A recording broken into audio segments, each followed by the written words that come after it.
Hi,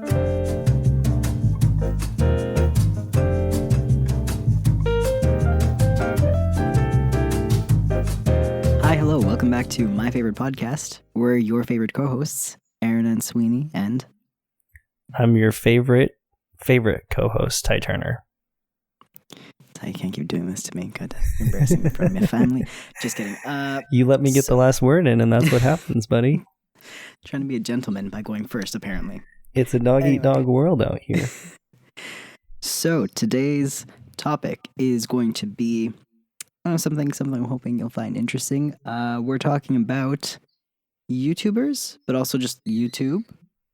Being a YouTuber. Was that my rat? That was a sound. Was that a rat? Is it everyone's sleeping? Okay. It sounded like a bird, actually. Yeah, I was like, that doesn't sound like it came from my rats. But anyway, so yeah, we're going to be talking about YouTubers and YouTube as a platform, all that cool stuff. Getting meta. I love that shit. I love it. I don't know if you want to jump right into it, but let's just jump into it. Cool. I'm going to go straight to like the first time that I heard a YouTuber. I mean, not the first time, but the first time that it really I was like, oh, this is cool. It was actually during one of Shane Dawson's videos, the one where he had gone to, I think it was Kathy Griffin's house. That's the first YouTube video you ever watched? No, Ty. I swear to God. If I start driving now, I'll be in Arkansas in give or take 35 hours. So when I smiled, come on over, bud. I saw the waveform in Audacity. I saw the waveform in the audio recorder peak at my mouth sound, and now I'm really uncomfortable by that because I know they're gonna hear that smile, and I'm sorry. I hate mouth sounds. It's good for the listeners who aren't watching. They get the little smile sound. Hey, welcome to the inside of my mouth. No, it's weird. Oh, Ty, why'd you have to make it weird? I know. I always do that. So let's bring it back. It was Kathy Griffin was talking to Ty. One day maybe. Was talking to Shane Dawson about his docu series that he's been doing, much like he did at her house, and she was basically praising him for why does my mic sound weird? Praising him for taking traditional media and making it adapting it to the YouTube platform, and also on top of that, the fact that he did it without the help of YouTube. He's one of the only huge YouTubers that was never approached to have a YouTube original series, so he legit made his own. And I thought that was a really interesting way of putting it, that I was like, shit, it's true. It's that's legit. This is traditional media adapted for new media audience. Yeah, new media audience, exactly. And then I thought about it, and do you watch BuzzFeed Unsolved by any chance? I have dabbled. BuzzFeed Unsolved and BuzzFeed Unsolved Supernatural, some good shit. It's basically Unsolved Supernatural is legit taking those old ghost hunting shows and adapting it for the memes, putting it online, and there's that awareness. So looking at the camera you're on The Office, there's also that it's almost like you're taking the viewer with you. Mm-hmm. So anyway, I was just wow, it's true. There's this whole everything that's already been done before on traditional media. It's we're in an era where it's such a blank slate where you could redo the same things that have been done before, but it's transformative because of the platform you're doing it on and the audience that you're appealing to. So I was that's some cool shit right there. I think it's interesting that you say that because absolutely Shane Dawson has done that. What I think is so cool about the way he has done it by, making it for new media. Oh no, I'm so sorry. I've broken my pen and I need to fix it so I can play with it. Okay. Go ahead. What's really cool is that you feel like you're watching, a YouTube video. I call it the Krabby Patty formula. I don't really call it that, but I wrote it down in my notes as the Krabby Patty formula of sort of what makes these YouTubers that do this, that adapt these styles and make it their own, why that works, or what works in general on YouTube. And in my mind, I see it as sort of where production and authenticity meet, and that's the sweet spot. And I feel like Shane Dawson has perfectly found that with the production of these big docuseries, but keeping it super authentic, in that I mean, he shoots on a DSLR. He could have cameramen plural following him around with like Arri Alexas if he wanted to. He obviously has the budget to do that, but he makes you feel like you're watching your friend's Snapchat story or something, and you feel very connected to that. Yeah, exactly. That's a really good way of putting it, because I was like, I don't know why I sound so muffled. I'm sorry. I was trying to figure it out. I'm like, what is it about when YouTubers make something that it just feels so different? Like what? I don't know how to explain. It's like it feels a lot more intimate. Hang on, let me just try to fix this. No, the gain is fine. Sorry, I'm gonna fiddle my mic the whole time because I hate how muffled it sounds. But anyway, yeah, that's okay. I was trying to figure out like what makes it so intimate. It's not just the fact that like you're watching it on YouTube, but it's the way that they're interacting with their audience. Like, and then part of me was like, is it the use of humor? Because part of it is like the self-awareness. Something I've always found. Cracks. Yeah, you're good. Is that oftentimes when I watch like drama series or anything, like even documentaries, even those ghost hunting shows, like everything is so intense and so dramatic, and like nobody smiles or laughs. And I'm like, in real life, even when something terrible happens, like usually there's a moment that's funny. Like we crack jokes. It's just, I don't know. It's not that life is a comedy. It's just that like there are always things to laugh about. Mm-hmm. And I feel that incorporation of humor, it doesn't make things into a comedy. It just makes them more of a reality.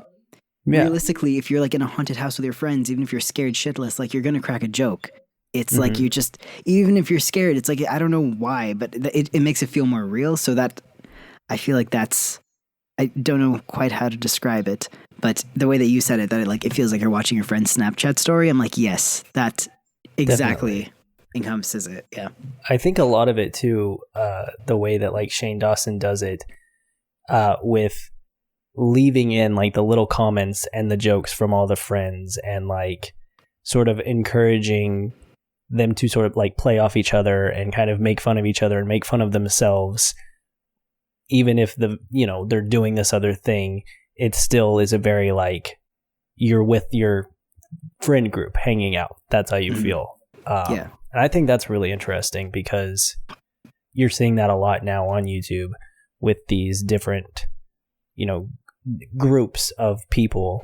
And I feel like David Dobrik is like the proprietor. He kind of invented this ensemble vlog genre that is being picked up in so many different ways on YouTube now that is very interesting. And I mean, he's obviously, the way that he's doing it is working so well for him, where he has this like little, almost like a jackass crew, but also, I mean, they made, merch playing on the Friends logo, and that's kind of like what they are. They're making you feel like the same way people did when watching Friends. You're just kind of getting into these shenanigans with your pals.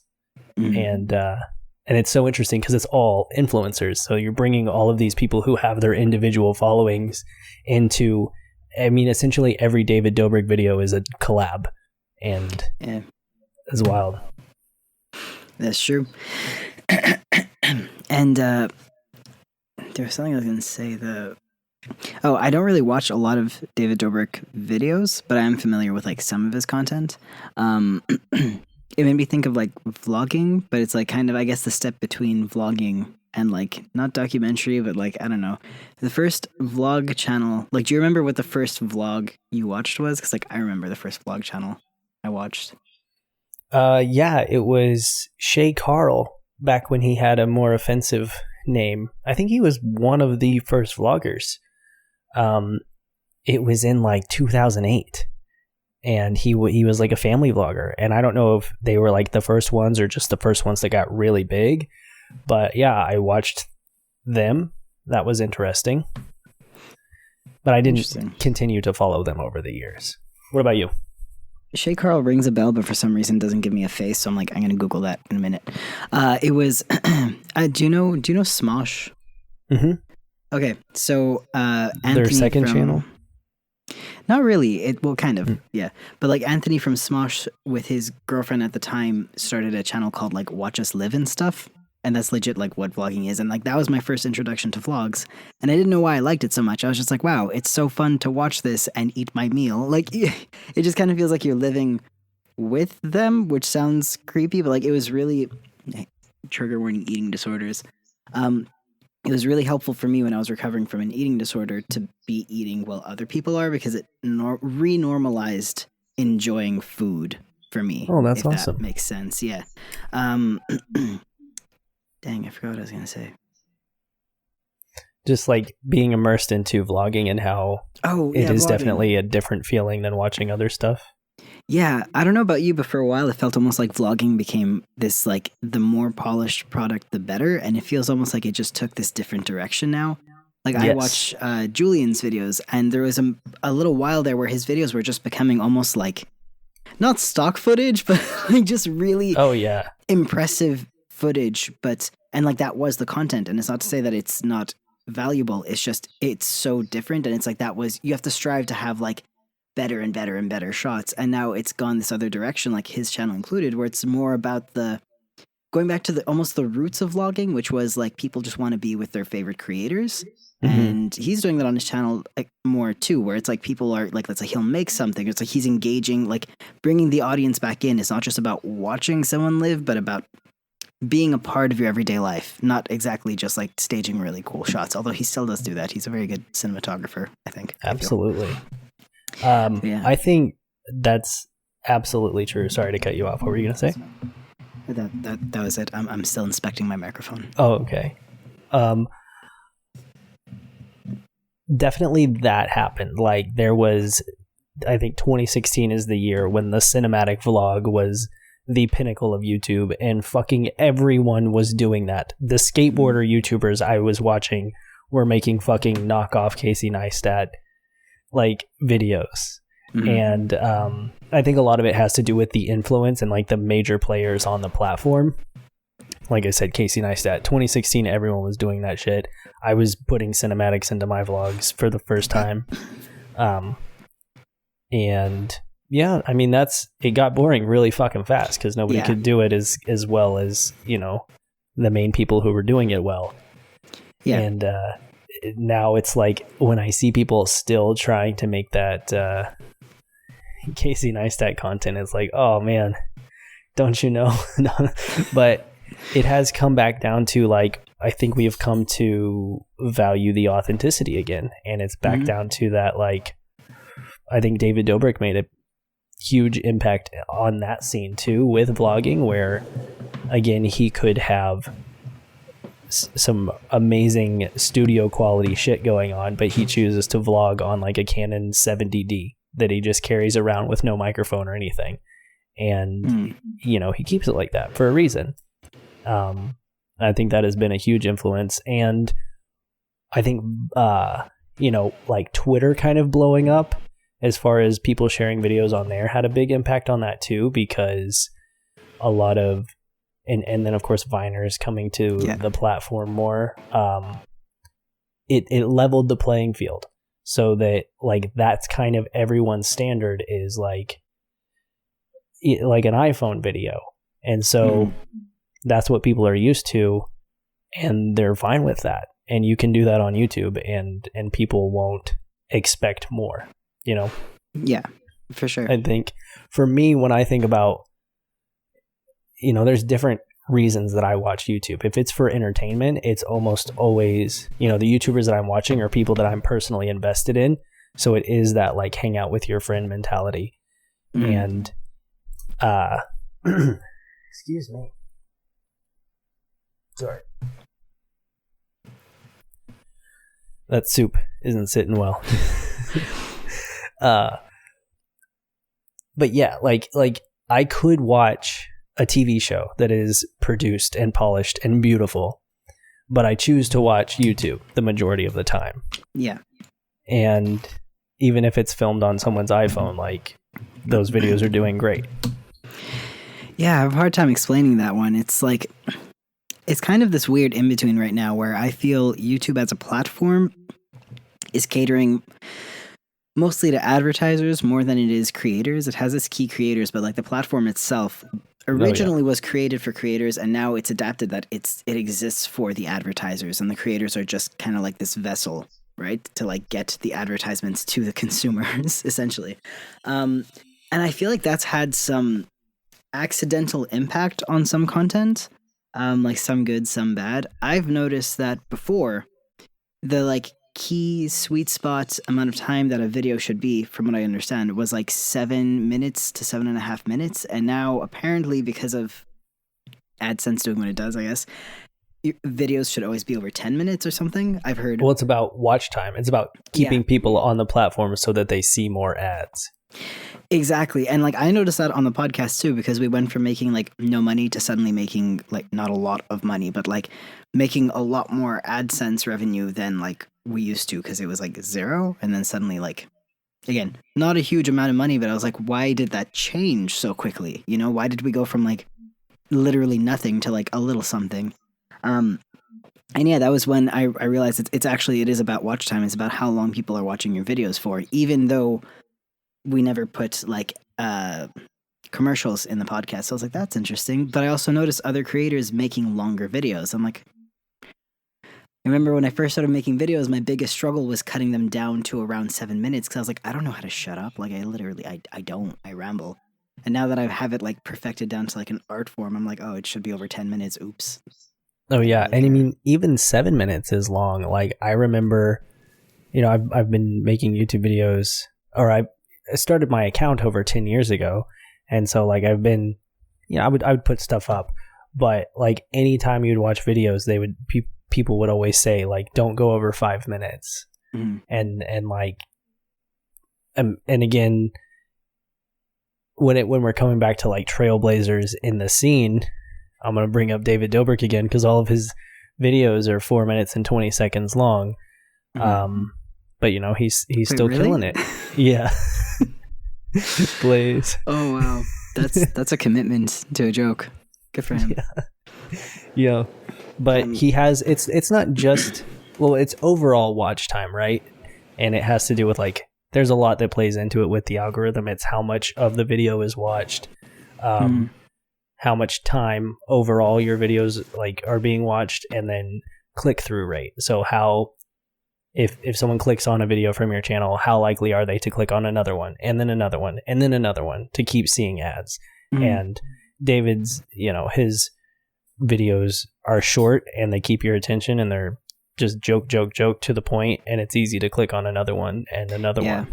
Or you like have autoplay on and just have them like one plays after the other, and then time just passes and someone's been on YouTube for like an hour and a half watching just David Dobrik videos. So yeah, it would still, no matter what, it keeps the viewer on the platform for the same amount of time. And then like bottom line, like that's what matters.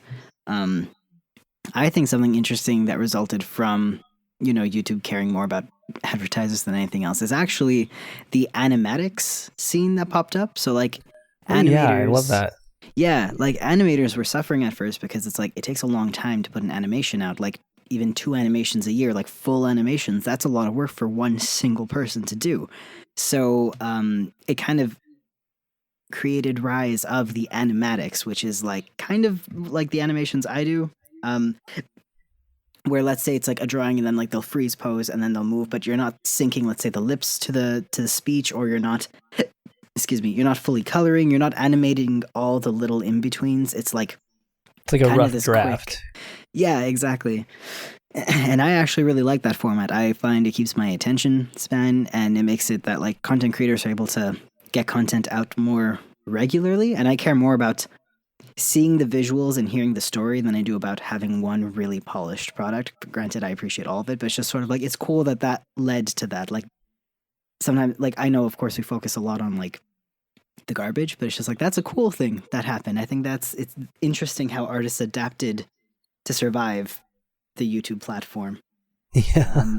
I have some questions. Love that. Oh yeah. I'm an open book. A couple of questions about like your favorite creators or who's inspired you the most, but also like how do you personally feel like your content has evolved over the years, both in adapting to like the YouTube algorithm, but also like the inspiration we draw from the creators that we like, because you know taste changes over time, like all that stuff. Oh goodness, there's a lot there. I've been on YouTube for so long. Well, I think a lot of it, I mean, you're right. A lot of it is inspiration. I don't know what the saying is, but something like you are the average of like the 3 people you're around or something, and I think that kind of carries over to the content you consume. I think you're the average of probably, you know, the 3 different YouTubers that you watch the most. Wow, that's deep. Thanks, you're right. The media you consume definitely impacts. Yeah, go on. Yeah.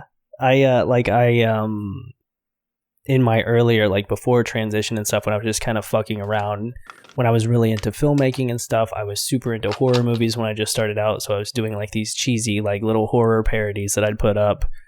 And then, you know, it's like 2008, 2009. I was watching like the early, really problematic era Shane Dawson. I was watching Onision.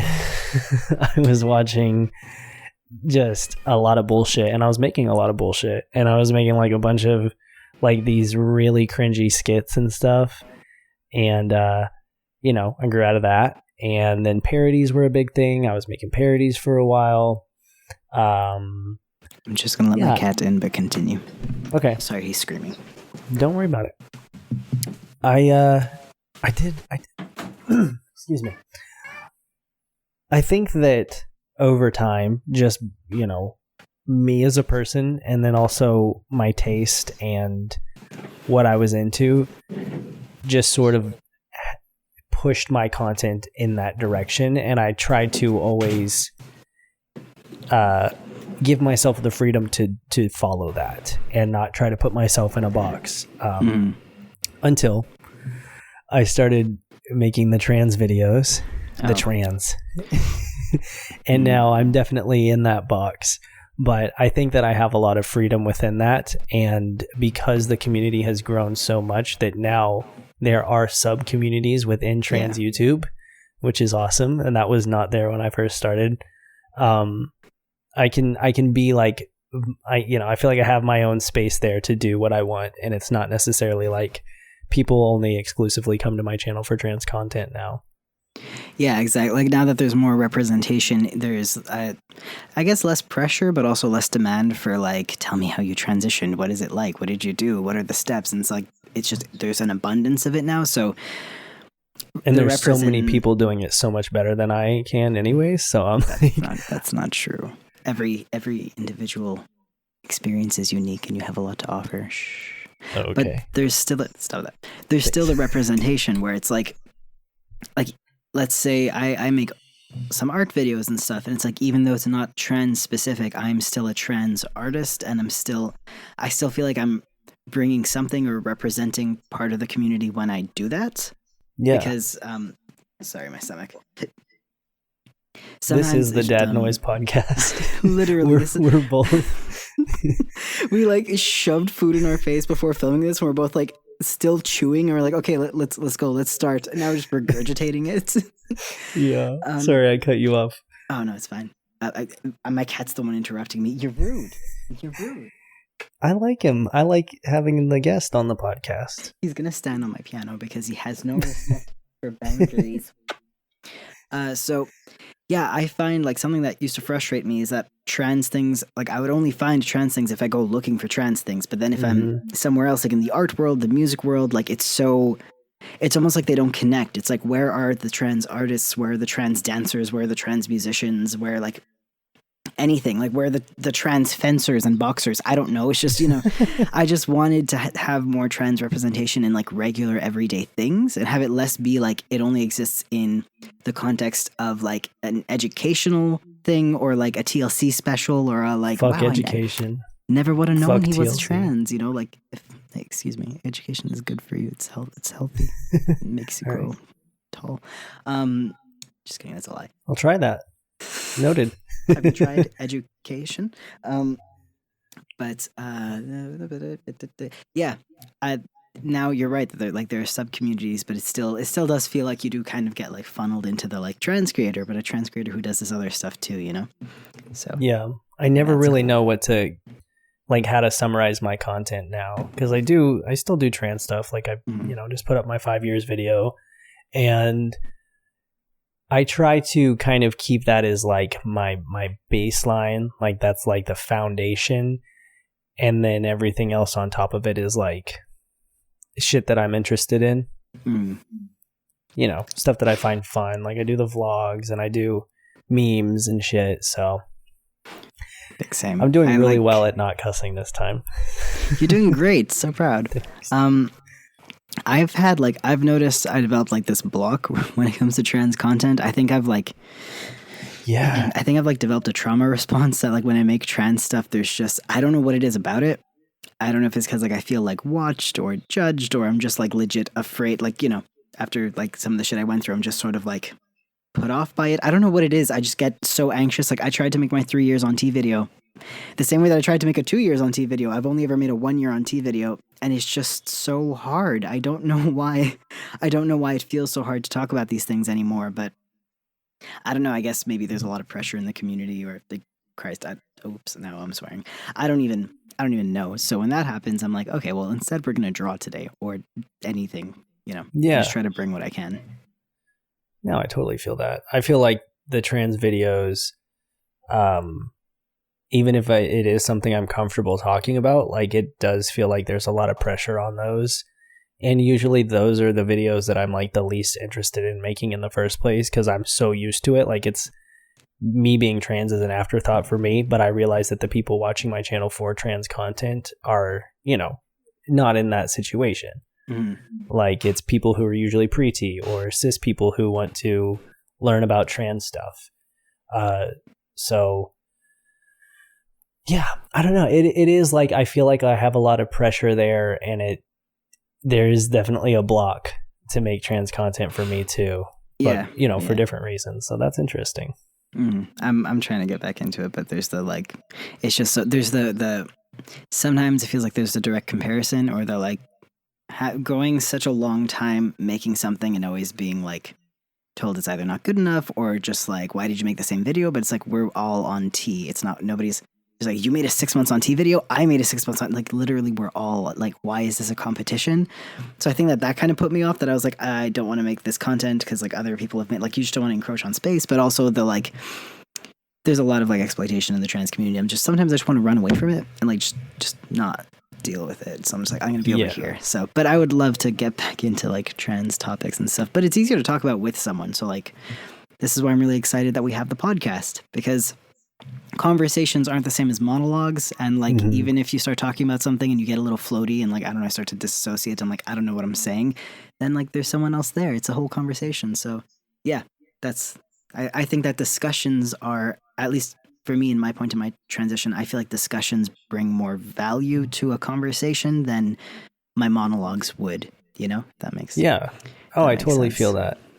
I think that you had said, you know, about encroaching on other people's territory, that sort of brought up something in my mind where, like, for a while there, trans YouTube, it was like the Wild West. You know, there wasn't so much diversity. There was like 5 trans guys making content. I mean, there was probably more than that, but like only a handful of people that were being, you know, seen by many.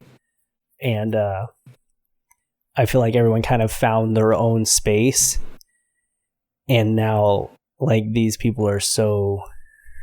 I try not to be like that, where I'm like, oh, I make that kind of video. Like, fuck that other trans guy who just made basically the same thing that I always make. And I feel like I'm not, because, you know, there's space for everyone and everyone's doing it different. I mean, you know, you and I have made very similar videos a few times, and I've never felt like either one of us have stepped on each other's toes with that. But I can see it very much with other trans creators where they like feel like they own that specific part of YouTube. Yeah. Yeah. See, that's the thing. Like, this is a great segue into my next question. This is something that I really like about our friendship, is that it's never felt competitive or like scary in that way, that it's like you're afraid of saying something, you're afraid of either upsetting them, or there's the like, sometimes within the YouTube community, there is a lack of like professional integrity. This like, hey, I'm doing this thing. And then people are just like trying to beat you to it. And it's like, why can't we just both do this? We're not the same person. It's not going to be the same thing. Yeah. And I love that. I love that, like, sir. Sorry, that chair, as you could see, my cat destroyed it. The other day, I had seen that you made a video about stock photos, and like, it's just nice that it's just like, I'm planning on making a really similar video, and I like that I get excited that you get what I'm saying? That I'm like, even if I make a video about stock photos, it's not going to be the same as yours because we're not the same person. We don't have the same things to say. We don't have the same approach. Like, we don't have the same even approach to like comedy and stuff. It's like, it's just cool that creators could be friends and not competitive, because I hate competition. Like, even like Monopoly, like, heck that game. I Monopoly destroys families. It really does. But like, sometimes so does being a content creator. Sometimes some content creators are the same way that like people in real life are competitive or sore losers. Sometimes within the YouTube community, there could be a lot of that. A lot of like, well, I made this video and mine didn't get as popular, but the other person made it after me and that one got popular. And it's like, just sounds exhausting. I feel that. I think that there's a lot of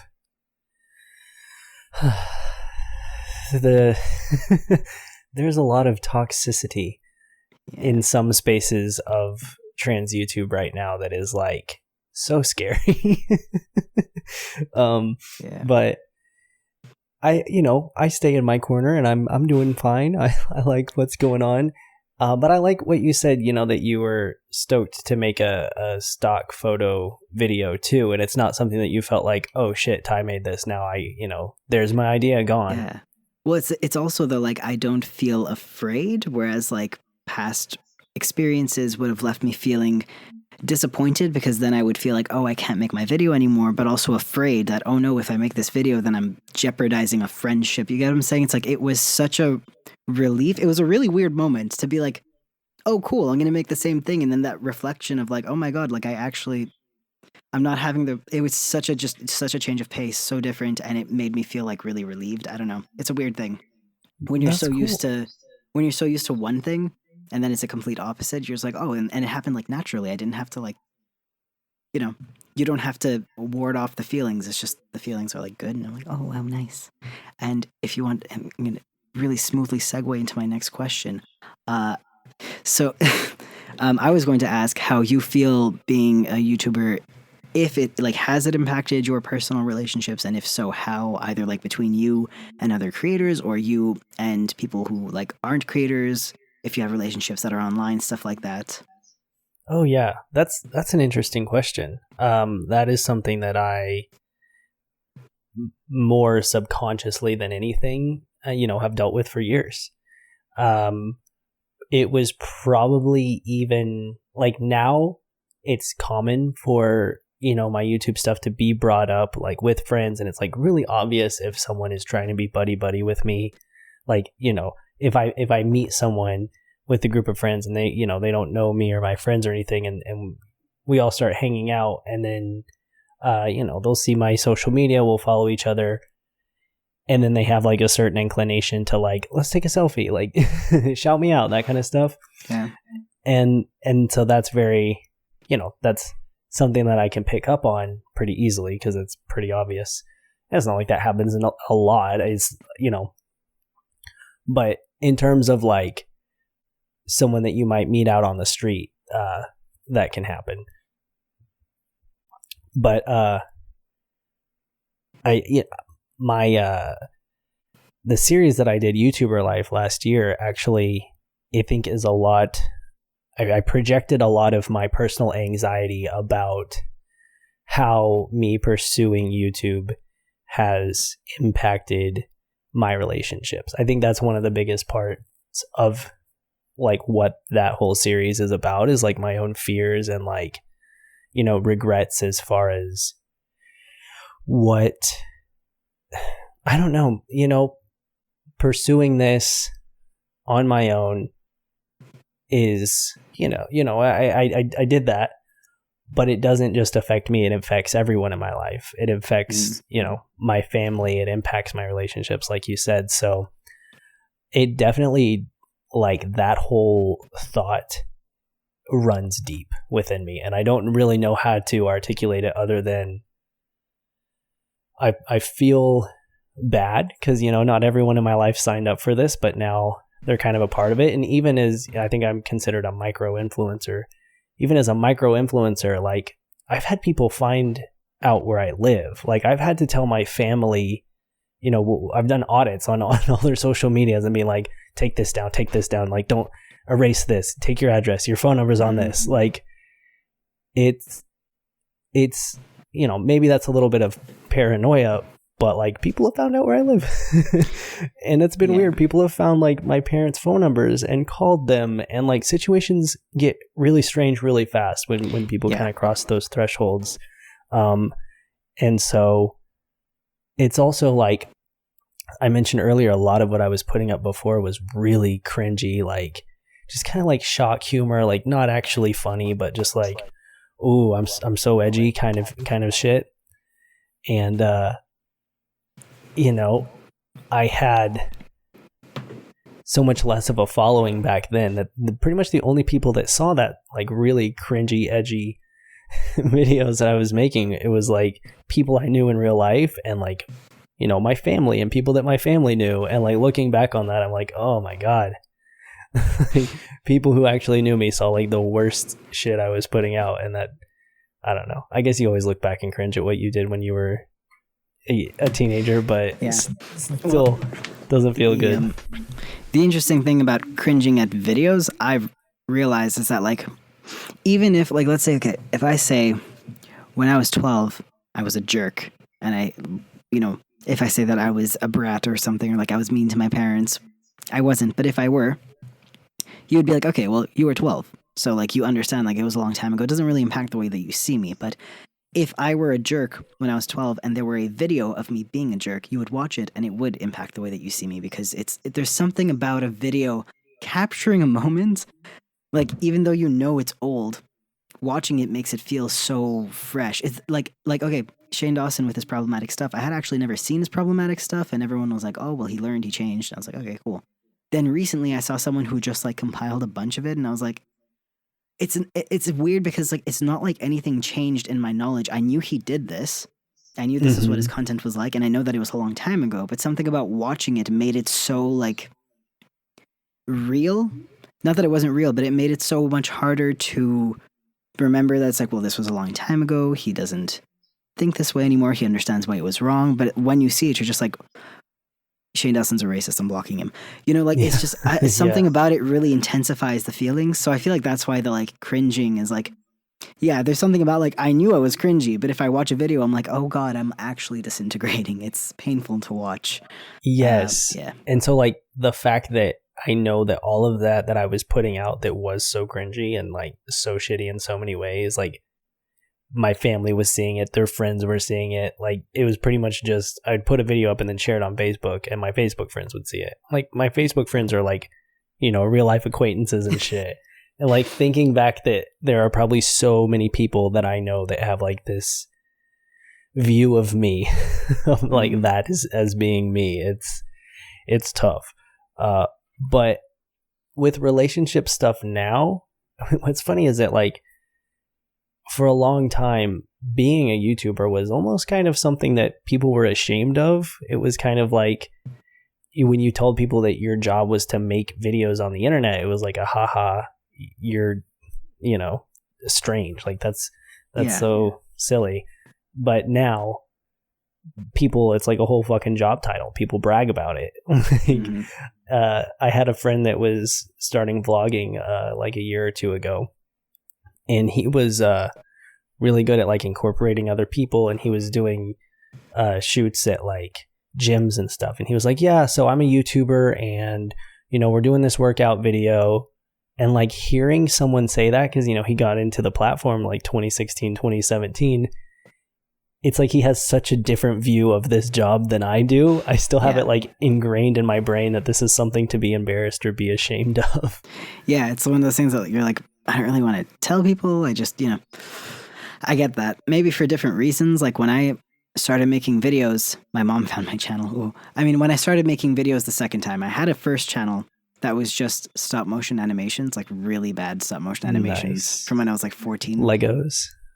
No, it was things like cereal. I had one where it was just corn pops, and the corn pops come out of the box and make like a little snake. Like literally anything I could find. Well, that's creative. Cool. That's nice. My 14-year-old self thought it was cool.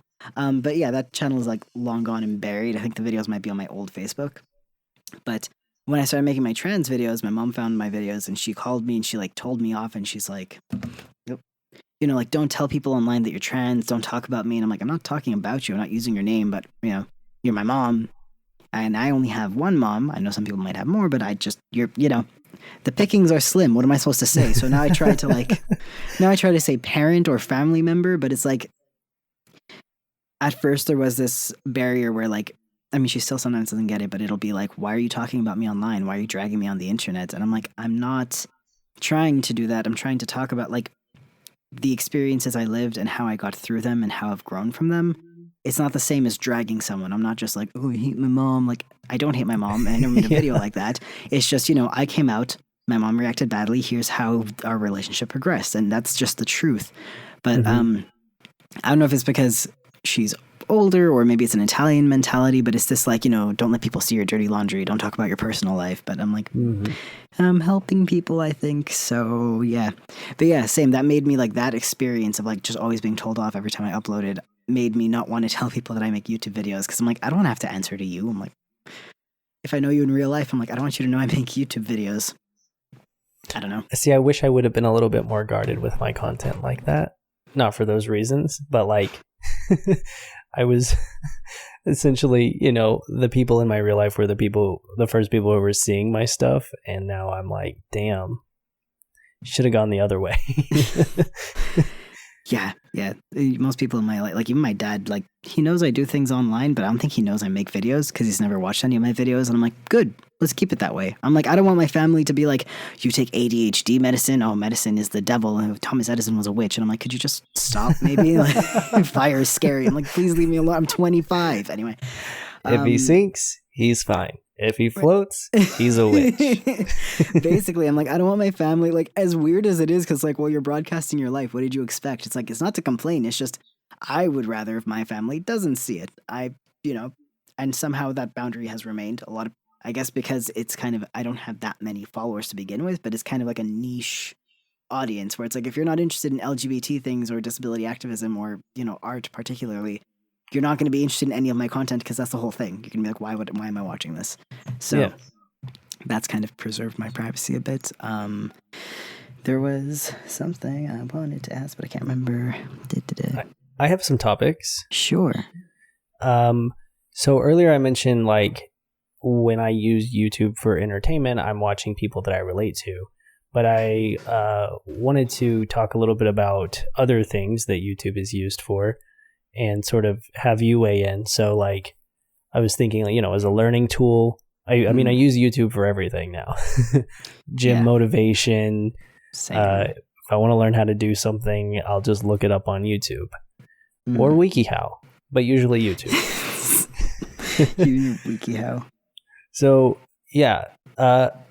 Do you have like go-tos for like your entertainment? Like what kind of videos / who do you watch for that, for learning stuff? Because I feel like I'm in a different mindset whenever I, seek out these different, reasons to watch videos. So I have very specific moods and specific creators.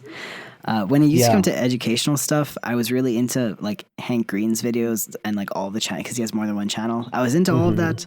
I have trouble watching Hank Green now because nothing wrong with him. He's a super cool guy, but again, it's tied in so strongly with trauma and with past abuse that I'm like, this person's like BFFs with my past abuser. I'm like, I don't want to think about the things that are being whispered into Hank Green's ear. You get like, it kind of hurts my heart a bit. Wow. So I'm like, I don't watch his videos anymore because it kind of hurts, which is sad because his videos have a lot of educational value and it's not like his fault personally, obviously. But otherwise, when it comes to entertaining things, there's Game Grumps, which is always like a go-to where I'm like, what do I want to watch? Game Grumps. For some reason, I'm really into Minecraft videos sometimes, so like I'll watch like Mumbo Jumbo. I get in the mood sometimes, usually around like Christmas time. I'm like, oh, let me watch some Minecraft. I don't know why. It's like the most wonderful time of year. I think it's because like the first time I ever played Minecraft was around Christmas, and now they're one thing. It is totally weird how those associations exist. I totally have Christmas time shit that has nothing to do with Christmas, so I feel you. Right? Just like, oh, it's Christmas time to watch Mumbo Jumbo play like Minecraft. I'll also watch it if I'm trying to fall asleep or if I'm having like a weird like night. I'm like really afraid of the dark and I get like freaked out. So speaking of which, I also like to watch, like, there are some things that I won't watch alone because I get, like, freaked out, like BuzzFeed Supernatural. I'll watch with my girlfriends with me, but otherwise I don't watch it alone because I get, like, all weird.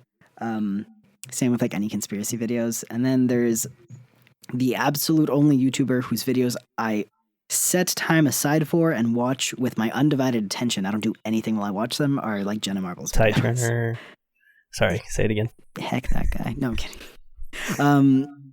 Yes, I also watch your videos, but like my Jenna Marbles videos. That's weird. The Yours? Jenna Marbles videos that I watch, I set that time aside. It's like if someone, like if my girlfriend talks, I'll pause. If I need to go get food, I'll pause. Which is like I never pause anything. I just let it run, and I'm like I don't know where I am, but I like watch her videos, undivided attention. I don't know why. I think a lot of it has to do with authenticity. Like she's just such a genuine creator, and like she's making like. I don't feel exploited when I watch her videos, which isn't to say that when I watch other content creators, I feel exploited per se. It's not that. It's just that she puts an active effort into caring about what she's showing her viewers. It's like she'll say, like, I'm making whatever makes me happy, of course, but it's because she also wants to make her viewers happy. Like, there's just something genuine there because, like, when you have the following she has, like, she could be doing some fucking, sorry, swearing, some heckin' large scale things. You get what I'm saying? It's like, but she's choosing to keep it like small and genuine and like modest. And I don't know. Honestly, she could do anything and I'd be fine with it. But it's like, for sure, I don't know. I just really like that. And her content is never like trying to follow, like, okay, let's say Ray William Johnson when he had =3. When I think of YouTube formulas, I think of Ray William Johnson because he followed a formula. He was like, this is the format of my videos. Every single video will follow this format because it will bring me success. And it's fine. You're allowed to do that.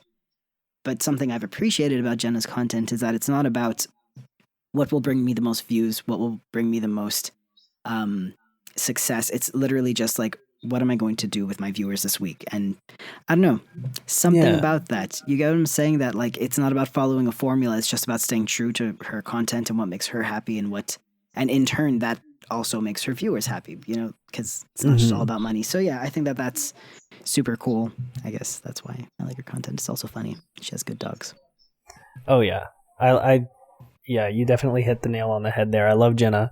And I think she's doing a lot of things right.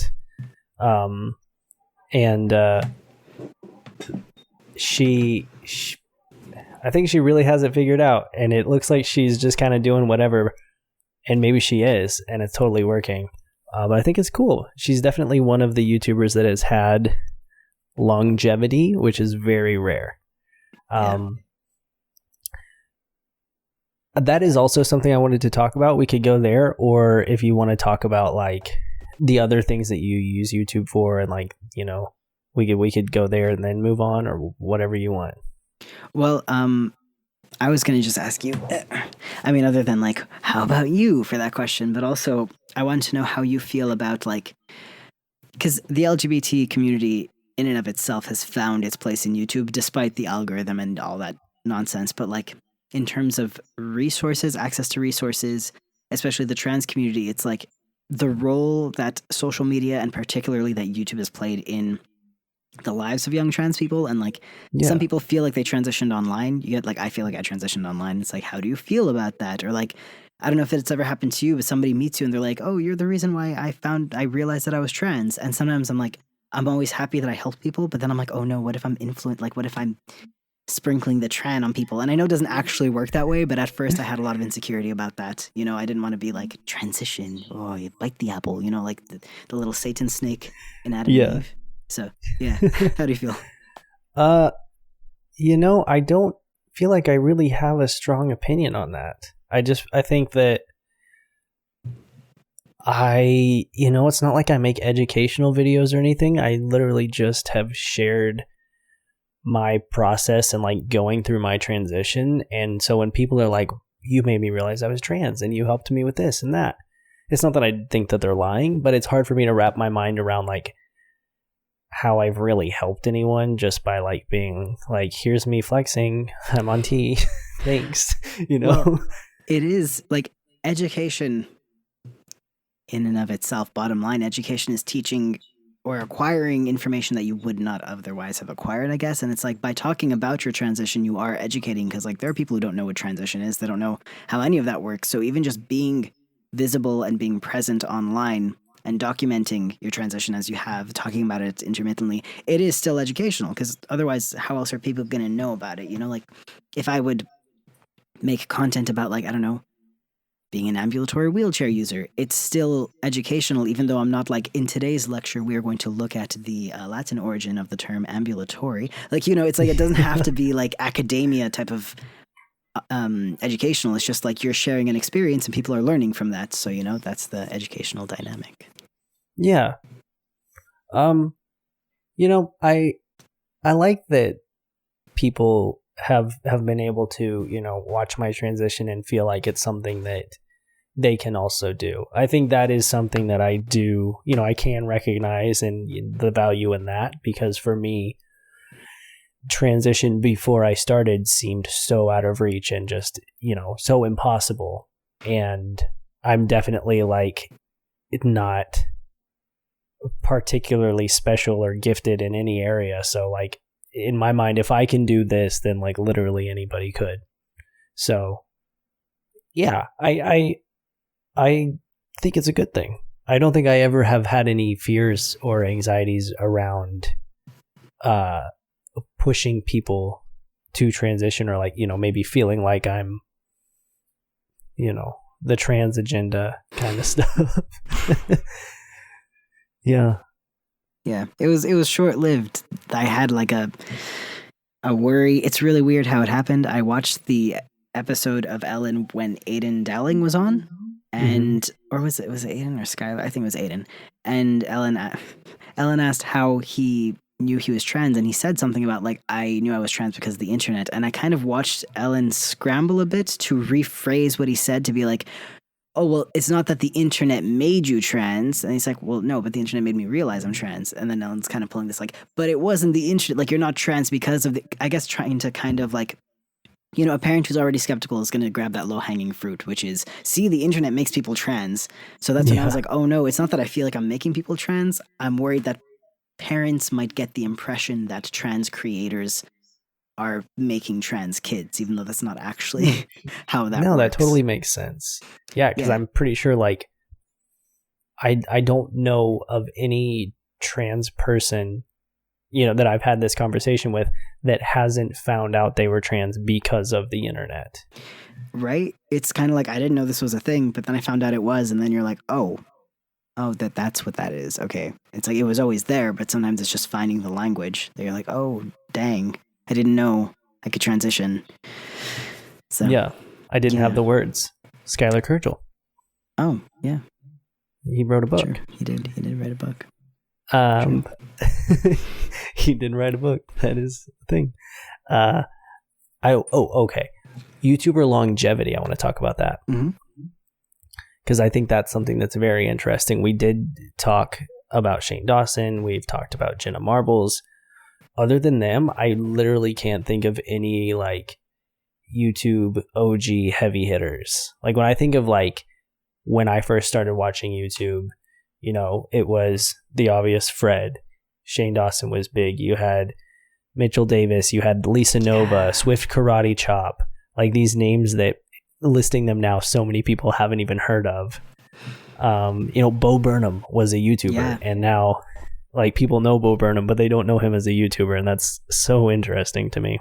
It is. I was gonna ask you, like, who were your first, like, what were the first accounts that you were really into? But like, you just named them. But I'm so glad you mentioned Mitchell Davis when he was like Live Lava Live. I was like, hell yeah, so into his content, and like it's still like, even though it's so old now, it's like it still does kind of influence the content that I make today. I find, like, if I look back at old like Live Lava Live videos, I'm like, oh, we're both like really awkward and talking to a camera. I'm like, I feel like subconsciously I'm like, did I pick that up, or are we just like both like kind of like awkward artist types, you know?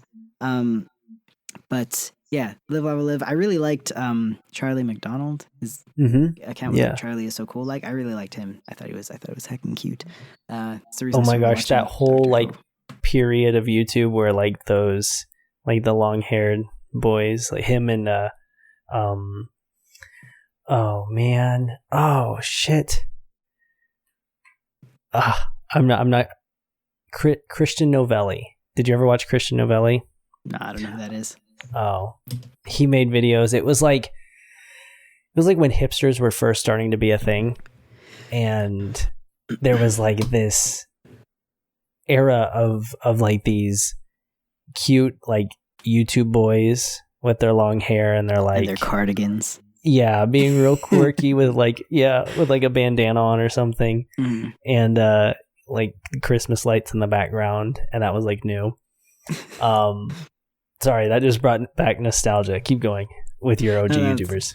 That was it, but it was just funny that you bring it up. It's like, it's true. Where did they go? Like, why? I wonder how much of it is just like growing up and not wanting to pursue YouTube, wanting to like fall into their field, into their like other careers, and how much of it is just like, were they not keeping up with the times? Was their content getting less views? Was it no longer sustainable? Like, you kind of wonder. You're like, tell me your story. Yeah. So yeah. Yeah, I think that's definitely something that I find really interesting when looking at, in the cycles, like the shelf life of a YouTuber is so short. So these, the shelf life. Well, I mean, people drop off so fast. Like, think about some of the biggest creators on YouTube, even just like 3 or 4 years ago. Tyler Oakley, Hannah Hart, Grace Helbig. These are all huge. I mean, names that everyone on the platform still knows, but go to their channel and they're getting like 30K views average, 50. A good one would be 100. Like, that's about where I am sometimes. I mean, not right now. I kind of, I put my channel on the back burner for a minute and now we're working our way back up. But like, whenever I'm on my YouTube game, like, I do better than that. And they have like, 2-point-something million subscribers. It's wild. And I don't think that any of them necessarily, well, I guess they just haven't changed. They haven't adapted. And in some ways they kind of have, but I think a lot of it too is like certain YouTube styles.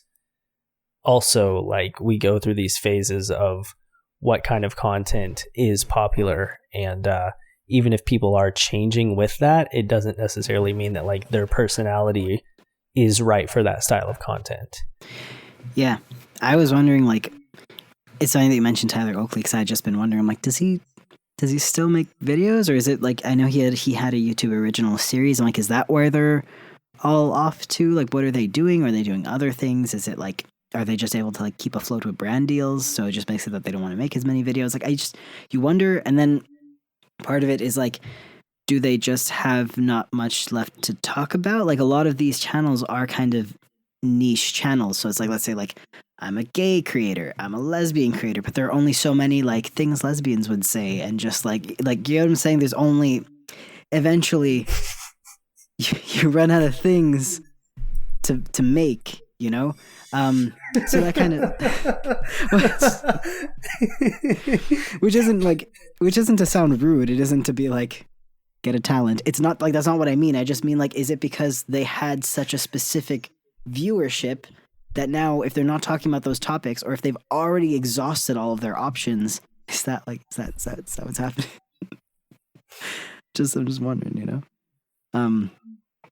yeah. But I've also noticed that I'm like, why that like these massive channels, and I'm like, yeah, it is. I think, there's a lot of different routes that they take with a lot of the OG YouTubers. Like, when I think of like Lisa Nova, and Kasim G, and like these people that were trailblazers of YouTube, a lot of them, 2008, 2009 era big name YouTubers, as YouTube grew as a platform, you saw a lot of them move over to traditional media. And, a lot of the, like, Totally Sketch. I mean, he was always doing filmmaking and stuff, but he was primarily doing stuff on YouTube. And now I think he just makes movies. And a lot of the people that were in his sketches and stuff, I think, have gone on to pretty much just do acting and, traditional media stuff. And that is still something that we see, like, there is still a viable career path there. But I think there's so much stigma against YouTube in old media now that's kind of a lot harder to attain. Yeah. I have a question about the future of YouTube. Okay, so with cool. with social awareness increasing and with YouTube clearly being out for they're there for their advertisers, and with that comes the inherent racism, ableism, homophobia, transphobia. And it's not that YouTube is heck all of these people, it's just that advertisers want to be appealing to the majority, and they don't want to. The more that you side, I guess, with minorities, the more that I suppose advertisers feel that they may be dwindling their potential audience. I don't know. It's honestly, marketing is weird and disgusting. Do you think YouTube is a behemoth, it's is there going to be another platform that could take its place? Venmo? Is that the name? Venmo has been emailing me. They're please come to our platform. But I'm don't people have to pay to use Venmo? I don't know. So I'm just wondering, no idea. Do you think they're ever going to have a direct competitor, or do you think they're going to just own it forever? I think they would be making a big mistake not to fix their shit. But I mean, it's been years that things have continually gone downhill, and creators of all sizes have been telling them the same fucking thing, and they haven't been listening. So who knows? If there is a competitor, it's not going to be Venmo. Fucking artsy, a shot of birds, and then exactly, fucking 100 layers of.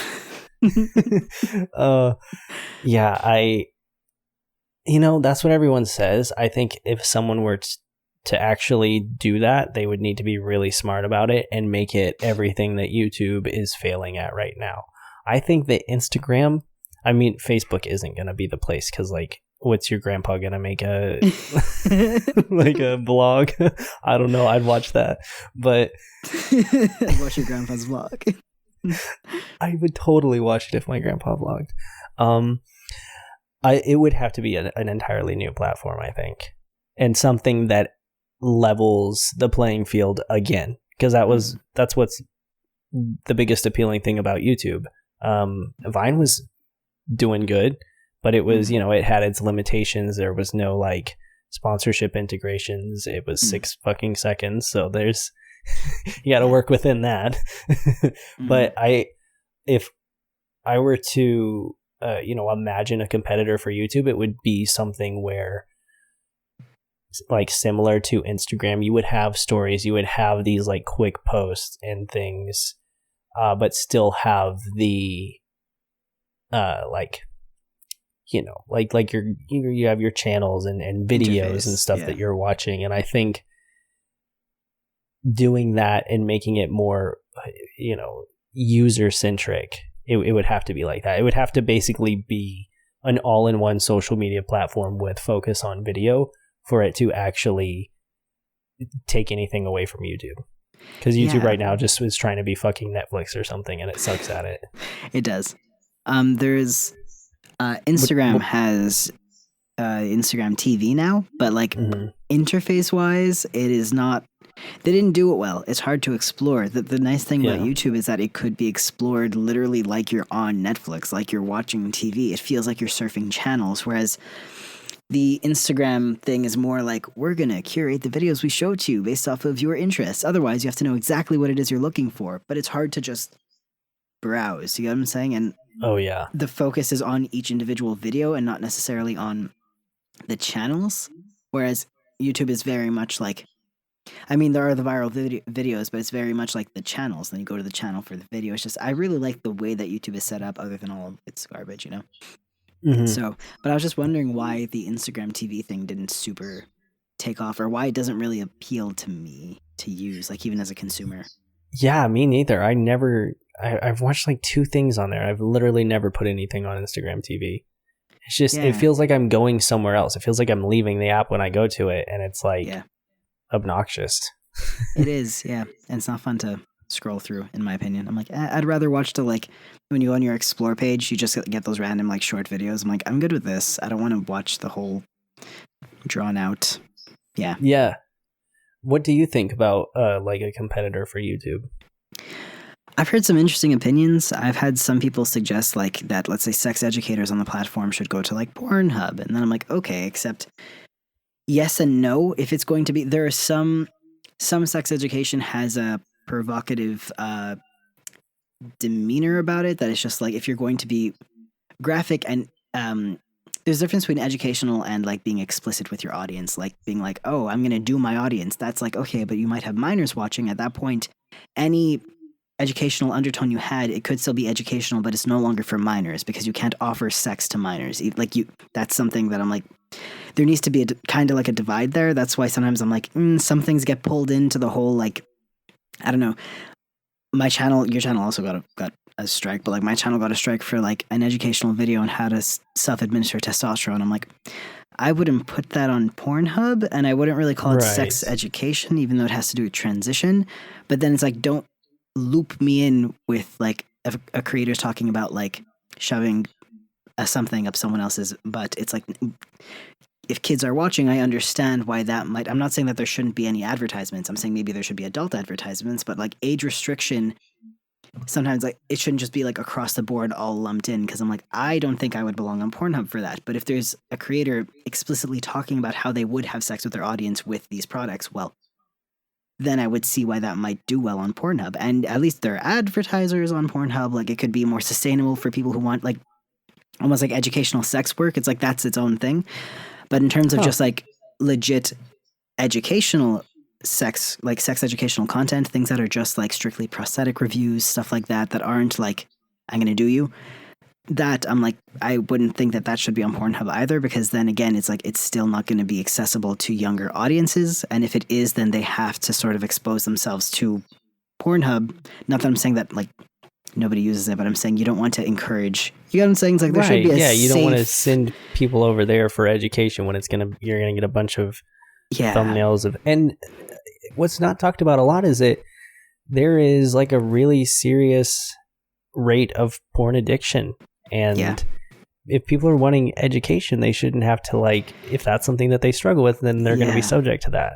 Exactly, they shouldn't have to navigate that just to get to sex education. Like, I hate that there's this hand in hand, like porn and sex education. It's like they're not always the same. I do see where sometimes they go hand in hand. There are some things that I'm like, I get why a minor wouldn't watch this, but I do feel like there should be like age appropriate sex education that is available on YouTube, and that, you know, again, if not all your advertisers want to be on it, maybe have a mature advertisers thing. You get what I'm saying? Like, they advertise lube and condoms on YouTube. Why not have those advertisers be on the mature content videos? But again, respective to each, you get what I'm saying? I'm like, I understand. That's where I get frustrated, where it's like all sex education is thrown together. I'm like, it's not all the same though. There are some videos on YouTube about like dick pumping, like legit, and they're like, some of them are educational, and it's just like, okay, this guy's got a schlong out, but he's talking about how this product works. Got it, respect it.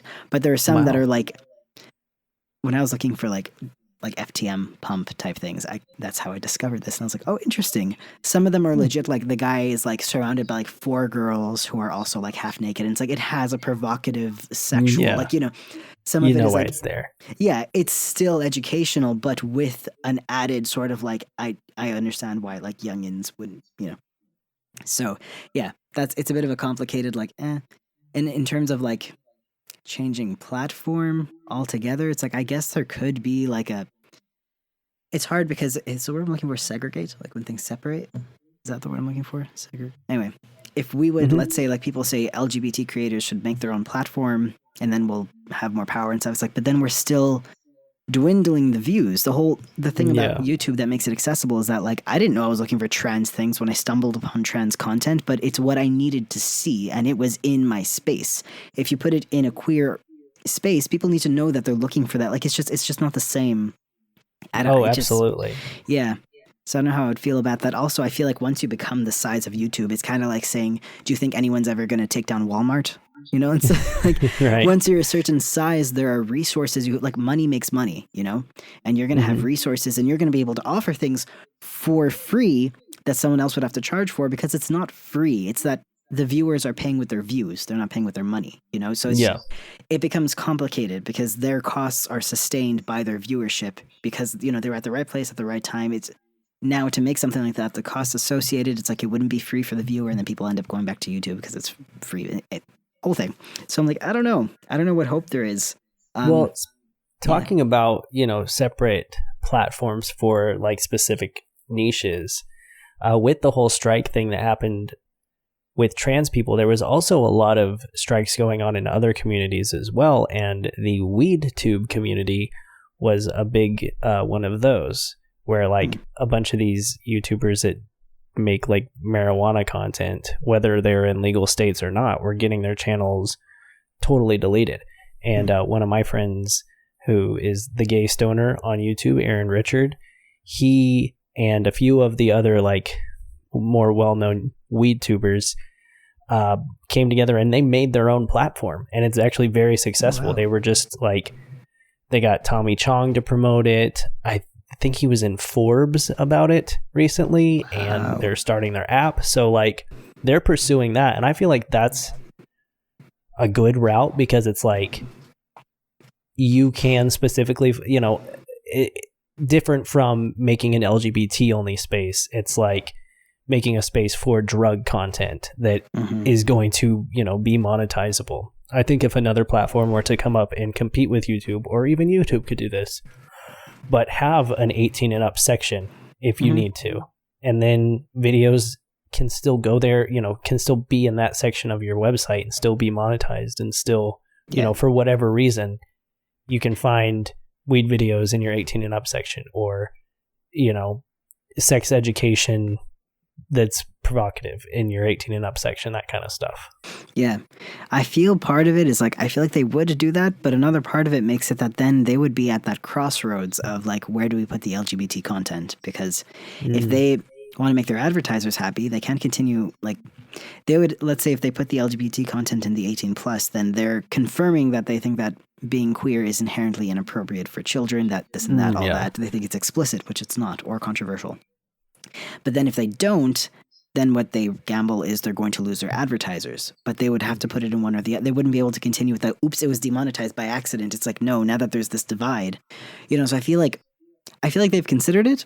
I feel like they won't do it because it's going to put their foot in their mouth. I feel like instead they're going to, like, I don't know if you saw the new Creator Studio. In the new Creator Studio, you can't upload the same video twice. I upload the same video twice because, right? I upload the same video twice, especially if I'm traveling, because sometimes my internet, when I upload it, one of the uploads will have jump cuts that I didn't put there. So sometimes I'll just like upload the same video twice at the exact same time. It doesn't take more time. And then if there's something wrong with one, I have a backup. It doesn't let you anymore. And the reason why is because what some people were doing is like, if you upload the same video twice and just change the title or the tags, YouTube was getting caught for targeting words. Now there's no way to make that direct comparison of like, this is the same video. YouTube is definitely flagging keywords. So I was like, oh, interesting thing to implement. That's suspicious, in my opinion. That's it. That was my little conspiracy theory about YouTube. No, I feel like that's not even a conspiracy. I think that was shown point blank. It sucks. Oh, we're gonna pause for a moment. Sorry, I accidentally unplugged my microphone, which is gonna be so fun. Oh, just so fun to edit. It's not that big of a deal. I'm just gonna have to sync the audio twice and remember where I unplugged the mic. Beautiful. Don't torment your brothers. That was it. Just glad I unplugged it at the very last moment of the podcast. Anyway, I think that wraps it. What? We did good. It's. I didn't realize that it's been like an hour 16.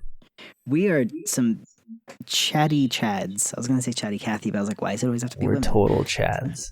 I don't know if that means something. Well, we should make more YouTube related content, like more YouTube podcasts, because I have so much. Like this just barely scratched the surface. I know. I'm trying to like keep every topic, but I'm like, my brain is like, and this sounds like it goes so deep. Anyway. But for now, I guess our YouTube Part 1 podcast is concluded, I believe. So. Oh, not yet. No. Did you forget? You're right. I almost forgot.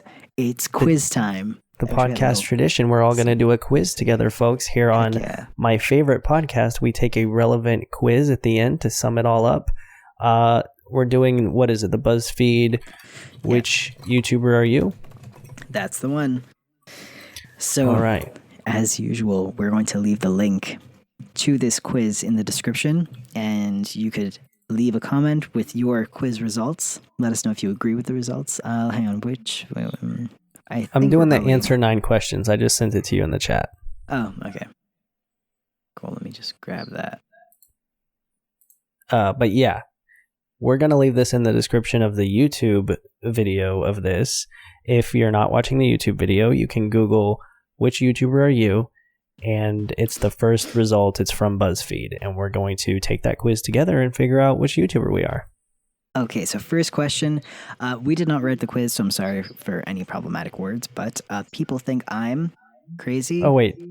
Wait, is that the one? Are we on the same one? We're not on the same one. Oh, okay. Back up. Back it up. Where are you? I am over here. Okay, send me the link to yours then. I think, are we not on the same one? No, opened the mine one that you is... sent me. No way. The first one is pick something you do in your free time. Makeup, working out, shopping, singing, eating, editing pics on social media. I thought that was just an advertisement. Oh my god, oops. I scrolled right past the stock photos. Oh, you're on the second. It's the stock photos, yeah. The stock photos always get me. I think it's an advertisement. Okay. We were on the same quiz. We were just on different questions. I love that. Oops. Okay. First question. Pick something you do on your free time. Is it makeup, working out? You're actually Ty Turner. Shopping, singing, eating, or editing pics on social media? You're fun. What is that quiz where you think of a person? It's like the amazing Akubar or something like that. Yeah. I'm on there. I took it one time thinking of myself, and this was like way before I had any amount of relevancy, if you could even say that's what I have now. I was like, I probably had like 10K subscribers, and I was on there, and I was like, what the fuck? Yeah, dude, like 3 years ago or something, like when I legit had, like, I'm not kidding, like 1,000 subscribers on YouTube, my friend took the quiz and I came up. I guess it's because like I had more followers on Instagram, but still it was not that many more. But anyway, yeah, I was like, no way. So yeah, I think that's super cool. Kylam, that's wild. He wants to take the quiz, Aaron. Jeez. He wants to know. So okay, out of all of these, which pastime, what do you do on your free time? I did working out. What'd you get? I'm going to put eating because none of these other ones appeal to me. People think I am crazy, funny, brilliant, rude, kind, annoying. All of them. Okay, I'll pick for you, and you pick for me. I think that people think that you are, I would say either, darn, because I'm like, the word I use every time I describe you is brilliant, and that is true. I'm just like, you have this brilliant artistic mind. Like when you talk about your, like, content or when you break down themes of like movies, I'm like, this boy is so artistic. But I guess kind. I feel like people would maybe choose like funny or kind for you because like you make funny content, but you're also like very nice. Well, shit, it's a toss up. I was gonna say brilliant for you as well. Oh, that's sweet. But funny and kind were also my second. Okay. Yeah, so I'm not sure which one you'll pick for you. So one of the nice ones. So pick an anthem. 7 Kings by Ariana Grande. I don't know that one. Sweet But Psycho by Ava Max. It's 7 Rings. 7. Wait. Oh, I don't know. Sorry. Sicko Mode, Travis Scott, or Sunflower by Post Malone and Sway Lee. I don't know any of these songs. God, I love that you don't know these songs. Sicko Mode. Your grandfather takes a BuzzFeed quiz. 7 kings? All the king's horses and all of his men? It's 7 rings according to this thing. I'm going to choose that one. It is. I know who Ariana Grande is. That's the only reason. I think the only one that I actually like listen to and don't get annoyed with is the Post Malone one. So I'm going to pick that one. Cool. Someone is talking about you, so you ignore them. Ignore them. Confront them. Subtweet them. Make a video about them. Expose them. Or plan revenge. Oh, this is someone is talking about you. I thought it said that someone is talking to you, and I was like, all of these responses are so strong. I was like, okay, someone talks to you, you make a video, just like, he wouldn't leave me alone. Can you believe this, bitch? Okay, someone is talking about you. I'm going to confront them. I've done that a few times. That's kind of what I tend to do. I would go confront them, and that is my go-to plan. Anyone who's like at me, that is my go-to plan. But if you're gonna ignore me and get all up in my business, Anyway, pick a YouTube reaction pick. I might go with Trish. I'm gonna go with the squinting guy at the top right. The one who looks. Do you not know who the squinting guy is? Is that James Charles? Yeah, it's James Charles. I just figured I was like a white boy in makeup. It sounds like James Did you Charles. see him? Like, trans Twitter is putting him on blast right now because he said that he's been attracted to women and trans men before, or something. Have you seen that? Yeah, that he thinks he's not entirely gay because he's been attracted to trans men or something like that. He kind of like listed out people, but it, in the way that he said it, it sounded like it could have been grouping trans men with not being men. Yeah, exactly. So I was like, oh no. Uh-oh. Yeah, I heard about it, but I didn't see it. Pick a Stan word. Okay, I am going to just acknowledge I know that a lot of these words are culturally appropriated, but again, we did not write the quiz. So pick a Stan word. Wig.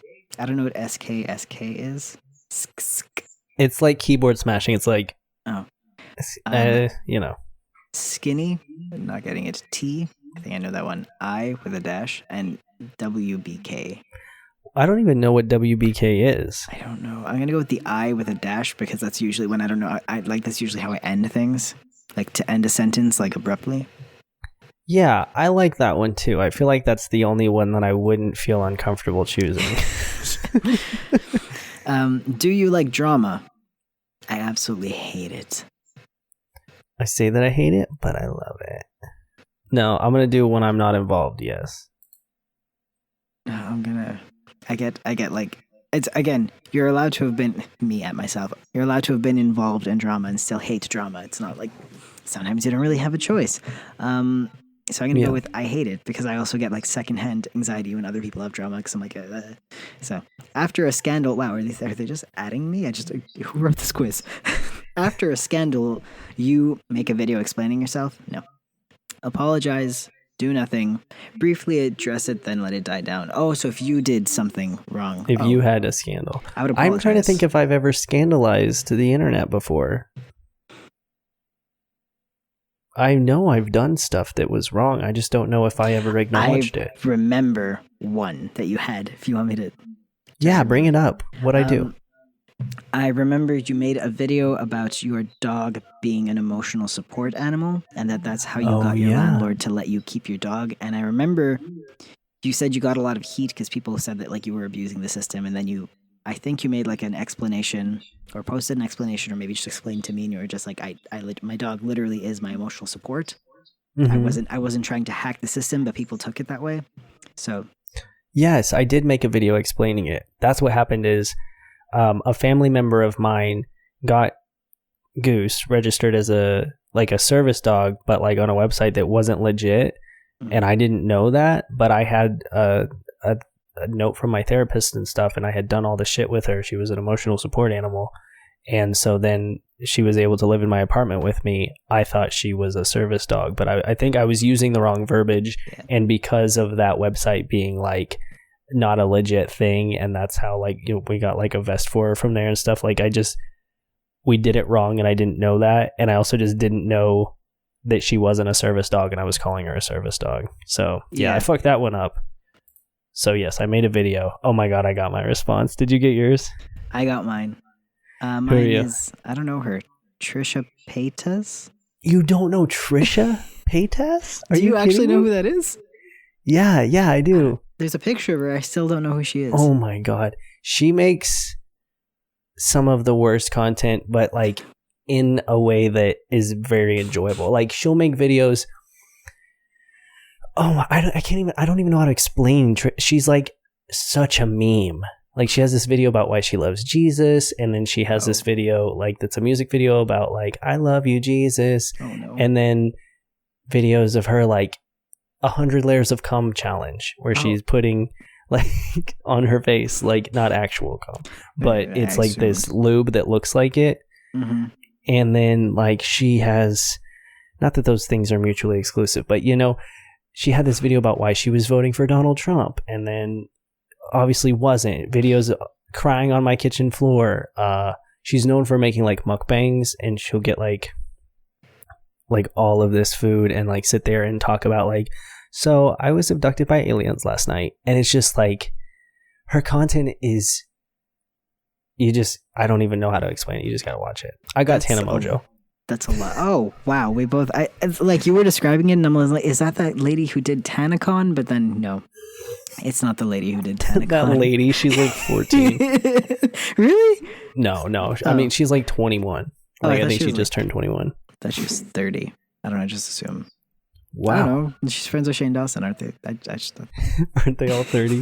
I was gonna say that. I was like, no, that's not how that works. Is that how age works?